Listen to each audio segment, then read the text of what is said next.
ان کو آپ خدا کی باتوں پہ ترجیح دینا شروع کر دو اور اتنی بڑی بڑی نشانیاں جو اللہ نے عبرت کے لیے پیدا کی ہیں ان کو اگنور کرنا شروع کر دیں،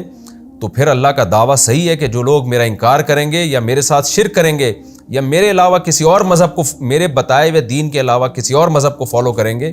وَهُوَ فِي الْآخِرَةِ مِنَ الْخَاسِرِينَ، تو آخرت میں وہ لوگ خسارے میں ہوں گے۔ اب آپ دیکھیں نا جانور میں عبرت کی ایک کتنی زبردست بات ہے کہ گائے بھینس ان میں اتنا تھنوں میں دودھ پیدا ہوتا ہے کہ ان کے بچوں کے لیے اس کا چوتھائی حصہ بھی کافی ہوتا ہے، یعنی چوتھائی سے بھی کم پیتے ہیں۔ اگر یہ نیچر نے آٹومیٹیکلی خود سے یہ سب چیزوں کو ڈیزائن کیا ہوتا تو سب سے پہلی بات تو یہ کہ دودھ اتنا پیدا ہونا چاہیے تھا نا جتنا ان کے بچوں کے لیے کافی ہوتا ہے، لیکن قرآن کہہ رہا ہے کہ ہم تمہارے لیے تمہیں پلاتے ہیں۔ کیا مطلب؟ اتنا ان کے تھنوں میں دودھ پیدا ہو رہا ہے کہ بچے بھی پئیں گے اور اس سے انسان بھی پئیں گے۔ بلکہ آپ جو لوگ جانور پالتے ہیں ان سے جا کے پوچھیں کہ اگر گائے کے بچے کو شروع میں یا بھینس کے بچے کو چھوڑ دیا جائے نا دودھ پینے کے لیے، تو وہ دودھ اس کی نیڈ سے، اس کی ضرورت سے بہت زیادہ پیدا ہو رہا ہوتا ہے۔ وہ بچہ ایک ہی دفعہ میں پی کے وہ مر جائے گا، یعنی وہ دوبارہ نہیں زندہ بچتا۔ تبھی یہ گوالے جتنے بھی ہیں بچوں کو باندھ کے رکھتے ہیں کہ رات میں کہیں کھل نہ جائیں، وہ جیسے ہی کھلتے ہیں وہ جا کے اتنا دودھ پی لیتے ہیں کہ مر جاتے ہیں وہ۔ تو اللہ تعالیٰ نے ان کے تھنوں میں ان کے بچوں کی ضرورت سے کئی گنا زیادہ دودھ پیدا کیا ہے، یہ بتانے کے لیے کہ نسقیکم، یہ جو قرآن میں کہا نا ہم پلاتے ہیں تمہیں، تو اس لیے کہ پیدا ہم ان کے بچوں کی ضرورت سے کئی گنا زیادہ کر رہے ہیں۔ تو یہ صاف اس بات کی علامت ہے کہ یہ چوپائے اللہ نے خاص طور پر انسانوں کے لیے پیدا کیے اور ان کے دودھ سے تاکہ انسان فائدہ اٹھائیں، یہ آٹومیٹیکلی خود بخود یہ کام نہیں ہو گیا۔ آگے اللہ تعالیٰ فرماتے ہیں وَمِن ثَمَرَاتِ النَّخِيلِ وَالْأَعْنَابِ، اور کھجور کے پھلوں سے اور انگوروں سے، تَتَّخِذُونَ مِنْهُ سَكَرًا، تم نشے کی چیزیں بناتے ہو۔ سکر عربی میں نشے کو کہتے ہیں، مراد اس سے شراب اور کوئی بھی نشہ آور چیز۔ تو یہاں ایک اشکال ہوگا کہ شراب تو بری چیز ہے، اللہ تعالیٰ اس کو نعمت کے طور پہ کیوں بیان کر رہے ہیں؟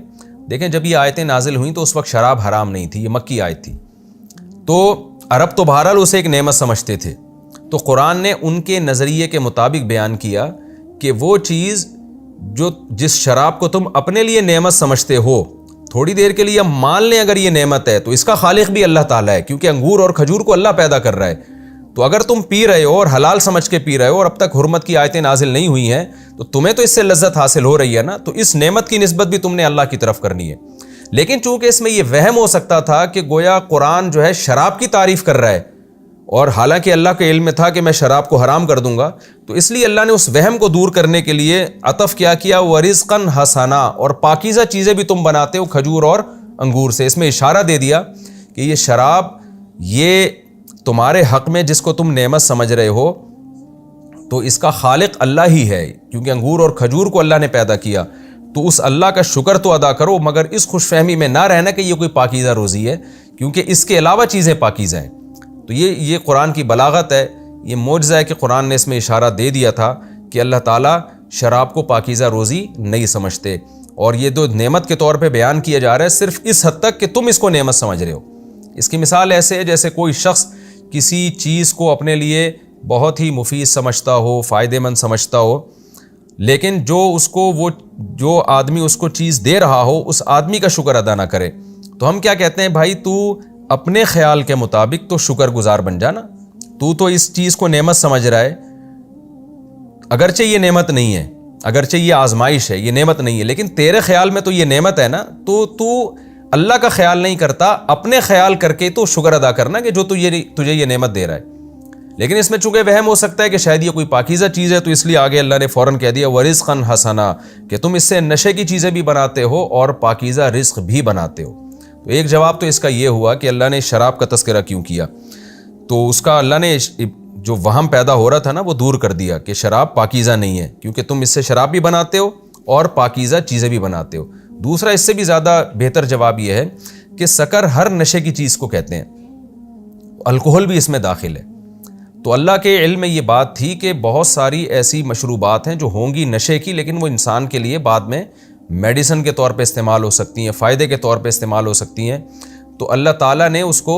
ایک نعمت کے طور پہ بیان کر دیا۔ کہ تتخذون منہ سکرا، تم اس سے وہ چیزیں بناتے ہو جو نشے والی ہیں۔ اب قطع نظر اس سے کہ کس صورت میں وہ نشہ حرام ہے، کس صورت میں وہ حلال ہے، اس سے اللہ نے بحث نہیں کی، بلکہ اس کی بحث قرآن میں دوسرے مقام پر ہے کہ اللہ تعالیٰ نے سورہ انعام میں شراب کو ہمیشہ کے لیے حرام کر دیا۔ تو تتخذون منہ سکرا ورزقا حسنا، اور اس سے تم پاکیزہ رزق بھی حاصل کرتے ہو، یعنی شراب، انگور اور کھجور سے تم پاکیزہ روزی بناتے ہو۔ کیا مطلب؟ ان سے اور کھانے پینے کی بہت ساری چیزیں بناتے ہو، جیسے کھجوروں سے چھوارے بنتے ہیں، یا انگور سے کشمش بنتی ہے، اور بہت ساری، آج تو پتہ نہیں کیا کیا بنایا جا رہا ہے، اس سے بہت سارے مشروبات بنائے جا رہے ہیں، بہت ساری دوائیاں بنائی جا رہی ہیں۔ تو یہ کھجور اور انگور چونکہ عربوں کے استعمال میں بہت زیادہ ہوتی تھی، تو اللہ نے اس کا خصوصی تذکرہ کیا کہ صرف یہ اپنی اوریجنل کنڈیشن میں استعمال نہیں کرتے، بلکہ ان کی بنی ہوئی چیزوں کو بھی تم استعمال کرتے ہو۔ ان فی ذلک لآیۃ لقوم یعقلون، بے شک اس میں بڑی نشانی ہے ان لوگوں کے لیے جو عقل سے کام لیتے ہیں۔ وَأَوْحَى رَبُّكَ إِلَى النَّحْلِ، اور تیرے رب نے، اچھا انگور سے جو چیز بنائی جاتی ہے اس میں سرکہ بھی داخل ہے۔ اللہ نے فرمایا نا کہ تم کھجور اور انگور سے رزقاً حسنا، پاکیزہ اچھی روزی بھی بناتے ہو تم اس سے، یعنی ایک طرف تم نشے کی چیزیں بھی بناتے ہو، لیکن اس سے دوسری طرف تم پاکیزہ رزق بھی بناتے ہو۔ تو اس سے یہ اشارہ کر دیا کہ پاکیزہ نہیں ہے، یہ جو شراب جو ہے یہ پاکیزہ نہیں ہے، اور اچھی چیزیں بھی بناتے ہو تو اس میں بہت ساری چیزوں میں سرکہ بھی اسی میں داخل ہے۔ حدیث میں آتا ہے رسول اللہ صلی اللہ علیہ وسلم نے فرمایا نعم الادام الخل، سرکہ بہترین سالن ہے۔ آگے اللہ تعالیٰ کا ارشاد ہے وَأَوْحَى رَبُّكَ إِلَى النَّحْلِ، اور تیرے رب نے شہد کی مکھی کو وحی کر دی ہے، اس کے دل میں یہ بات ڈال دی ہے أَنِ اتَّخِذِي مِنَ الْجِبَالِ بُيُوتًا، کہ تو پہاڑوں پر اپنا گھر بنا، بیت گھر کو کہتے ہیں، بیوت اس کی جمع، وَمِنَ الشَّجَرِ، اور درختوں پر بھی، وَمِمَّا يَعْرِشُونَ، اور عمارتوں پر بھی جو لوگ بناتے ہیں، ہر بلند چیز پہ تو اپنا گھر بنا۔ ثُمَّ كُلِي مِن كُلِّ الثَّمَرَاتِ، پھر ہم نے اس کو کہہ دیا کہ تو ہر طرح کے پھلوں میں سے کھا، فَاسْلُكِي سُبُلَ رَبِّكِ ذُلُولًا، اور پھر تیرے رب نے جو راستے تیرے لیے مسخر کر دیے ہیں ان کو طے کر، یعنی ان کو طے کر کے اپنے چھتے میں واپس پہنچ۔ یہ بھی آپ دیکھیں شہد کی مکھی اتنی چھوٹی سی چیز ہے، اگر یہ ارتقاء کے عمل میں وجود میں آئی ہے، اتفاق سے وجود میں آئی ہے، تو اتفاق سے اتنے چھوٹے سے دماغ جس کو آپ کھولیں تو 2-4 تاروں کے علاوہ کچھ نہیں ملتا اس میں، لیکن ایسا ذہین دماغ اور ایسا اس کو راستے پہ ڈال دیا، اس کو یہ کس نے سکھایا؟ اور ان کا آپس میں ربط بھی ہوتا ہے شہد کی مکھیوں کا۔ ارتقاء کے نتیجے میں اگر کوئی مخلوق پیدا ہوتی تو ایک ہوتی نا، یہ پورا گروپ کیسے پیدا ہو گیا کہ ملکہ مکھی، مزدور مکھی، پھر نر مکھیوں کی نسل کو کنٹرول کرنے کے لیے ان کو قتل کرنے والی مکھیاں الگ ہیں۔ اس پہ تو اتنی موٹی موٹی سائنسدانوں نے کتابیں لکھی ہیں شہد کی مکھیوں پر۔ یہ اتنا مربوط نظام وجود میں آیا، اور اتنے مربوط نظام کے نتیجے میں اتنا بہترین مشروب پیدا ہو رہا ہے، تو یہ صاف علامت ہے اس بات کی کہ اس مشروب کی تیاری کے لیے اسپیشل اللہ نے اس مخلوق کو پیدا کیا اور ان کا آپس میں ایسا ربط پیدا کیا۔ اور یہ بھی قرآن کی بلاغت ہے کہ اللہ فرماتے ہیں کہ یہ ساری چیزیں نا یہ ایک پروسیس کے تحت کر رہی ہوتی ہے، اس میں کہیں بھی خلل نہیں ہوتا۔ ایسا نہیں ہوتا کہ ایسی غلط جگہ پہ چھتا بنانا شروع کر دے جو ضائع ہو جائے، وہ تلاش کرتی ہے کہ اوپر والی جگہ۔ تو ارتقاء کے نتیجے میں اس کو یہ کیسے سمجھ میں آیا کہ میں نے درختوں پہ، پہاڑوں پہ، اور جو لوگ عمارتیں بناتے ہیں اونچی جگہ پہ میں نے گھر بنانا ہے تاکہ میرا گھر محفوظ رہے۔ اور پھر اس کے بعد فصل کی وہ کیا ہے کہ ثم کلی من کل ثمرات، پھر ہر طرح کے پھلوں میں سے اس نے اس کڑوے رس کو چوسنا ہے جو پھولوں کے اندر ہوتا ہے۔ اس کڑواہٹ میں اس کے لیے ایسی دلچسپی کیسے پیدا ہو گئی کہ حالانکہ کڑوی چیز اٹریکٹیو نہیں ہوتی، لذیذ نہیں ہوتی، لیکن شہد کی مکھی ان کڑوے پھلوں کے رسوں کو بھی چوستی ہے کیونکہ اللہ نے اس سے شہد تیار کرنا ہے۔ اور پھر سب سے عجیب بات یہ کہ شہد کی مکھی دور دراز علاقوں کی طرف نکلتی ہے اور اس کا بائی روڈ سفر نہیں ہوتا، بائی ایئر سفر ہوتا ہے۔ آپ دنیا میں کسی بھی ٹریگنومیٹری کے ماہر سے پوچھ لیں کہ بائی ایئر سفر کرنا یہ کرو ٹریگنومیٹری کے علم کے بغیر ممکن نہیں ہے، لیکن شہد کی مکھی سورج کی کرنوں سے اندازہ لگا کے ان راستوں سے واپس اسی چھتے میں لوٹتی ہے۔ تو قرآن نے اس کا بھی تذکرہ کیا کہ یہ راستہ نہیں بھولتی، دور دراز علاقوں میں نکل جائے گی مگر کیسے بائی ایئر سفر کر کے اسی چھتے کی طرف لوٹتی ہے، جس پر آج سائنسدانوں نے بہت کچھ لکھا کہ وہ سورج کے سائے سے اندازہ لگاتی ہے۔ لیکن ایک مکھی کے دماغ میں اتنی عقل ڈال دینا کہ وہ سورج کی کرنوں سے، سائے سے، کہ جب میں اڑی تھی تو سورج کا سایہ کہاں تھا، جب میں وہاں پہنچی ہوں کتنے ٹائم کے بعد پہنچی ہوں، اس وقت سورج کہاں جا چکا ہے، اس سے اپنی سمت کا تعین کرنا، یہ اللہ کی قسم یہ بہت ہی عجیب و غریب علم ہے، اور یہ علم ارتقاء کے نتیجے میں وجود میں نہیں آ سکتا۔ تو اللہ کہتے ہیں تیرے رب نے اس میں یہ سافٹ ویئر انسٹال کیے ہیں اس کی کھوپڑی کے اندر، اور تیرے رب نے اس کو یہ چیزیں سکھائی ہیں۔ یخرج من بطونہا، یعنی اس لیے کہا کہ فسلکی سبل ربک ذللا، کہ تیرے رب نے تیرے لیے واپسی کے راستے مسخر کر دیے ہیں، انہی راستوں پہ چلتے ہوئے آنا، اور تو راستہ مت بھولنا۔ یخرج من بطونہا شراب مختلف الوانہ، اللہ کہتے ہیں اتنی انتھک محنت کے نتیجے میں جو پروڈکٹ حاصل ہوتی ہے وہ کیا ہے کہ اس کے پیٹ سے ایک مشروب نکلتا ہے جس کے رنگ مختلف۔ رنگ کا اللہ نے تذکرہ اس لیے کیا کہ انسان کسی بھی کھانے پینے کی چیز میں نا کلر کی وجہ سے بھی مائل ہوتا ہے اس کی طرف، تو ایک جیسا کلر نہیں ہے، ورنہ انسان اس سے بھی بور ہو جاتا۔ تو اللہ نے ایک لذیذ چیز بنائی انسان کے فائدے کے لیے، تو اس میں بھی مختلف قسم کے رنگ دے دیے، اور بعض حضرات نے یہاں لون کا ترجمہ ذائقے سے کیا ہے کہ یہاں کلر سے مراد ہے لون، کسی بھی چیز کی قسم کو بھی کہا جاتا ہے نا، کہتے ہیں مختلف الوان کے لوگ پائے جاتے ہیں، مختلف رنگوں کے لوگ، تو یہاں رنگ مراد نہیں ہوتے، مختلف قسمیں مراد ہوتی ہیں۔ تو مختلف قسموں کے شہد کی طرف بھی اللہ نے اس میں اشارہ کیا، ذائقوں کے لحاظ سے ہو یا کسی بھی لحاظ سے۔ فیہ شفاء للناس، اور اللہ فرماتے ہیں کہ اس میں لوگوں کے لیے شفا ہے۔ جو چیز واضح تھی یعنی اس کا ذائقہ، مزیدار ذائقہ، اس کا اللہ نے تذکرہ نہیں کیا۔ جو چیز اس کے اندر چھپی ہوئی ہے جو لوگوں کے سامنے واضح نہیں ہے،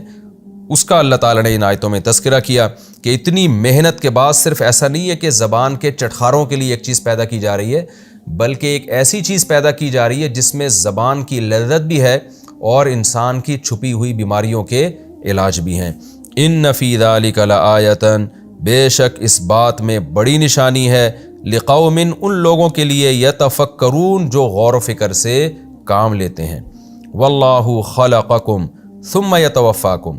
یہ تو اللہ نے انسان سے ہٹ کے جو مخلوقات ہیں ان کا تذکرہ کیا۔ اب اللہ تعالیٰ انسان کا تذکرہ کر رہے ہیں کہ اللہ کو تم پر اتنا تصرف ہے، یعنی نعمتوں کے تو اس نے انبار لگا دیے، تو انسان کی عادت ہے نعمتوں میں پڑھ کر نعمت دینے والے کو بھول جاتا ہے۔ تو اب اللہ تعالیٰ انسان کو ڈرا بھی رہے ہیں کہ تمہارے اوپر بھی ہمیں اتنا کنٹرول ہے کہ پیدا بھی ہم تمہیں کرتے ہیں، موت بھی ہم تمہیں دیتے ہیں، اور بعض دفعہ ایسے بڑھاپے کی طرف لے جاتے ہیں کہ سب کچھ جاننے کے باوجود بھی تم جاہل ہو جاتے ہو، یعنی تمہیں اپنی ذات پر بھی کنٹرول نہیں ہے، تمہارے اوپر بھی تصرف اس خالق کا ہے جس نے تمہیں پیدا کیا۔ تو جب اتنے مجبور اور اتنے محتاج ہو تو ایسے مجبور اور محتاج کا عابد بن کے رہنا، عبدیت اس پہ اچھی لگتی ہے، اس پہ تکبر اس کے لیے مناسب نہیں ہے، تکبر اس پہ سوٹ نہیں کرتا۔ اس لیے آگے فرمایا واللہ خلقکم، اللہ وہ ذات ہے جس نے تمہیں پیدا کیا، ثم یتوفاکم، پھر وہی تمہیں موت دیتا ہے، اپنی مرضی سے نہیں تم مرتے، اللہ جب چاہتا ہے موت دیتا ہے۔ وَمِنْكُمْ مَنْ يُرَدُّ إِلَىٰ أَرْذَلِ الْعُمُرِ، اور تم میں بہت سے ایسے ہیں جو انتہائی خستہ عمر کی طرف پہنچا دیے جاتے ہیں۔ انسان جانتا ہے نا، علم حاصل کرتا ہے، دماغ استعمال کرتا ہے،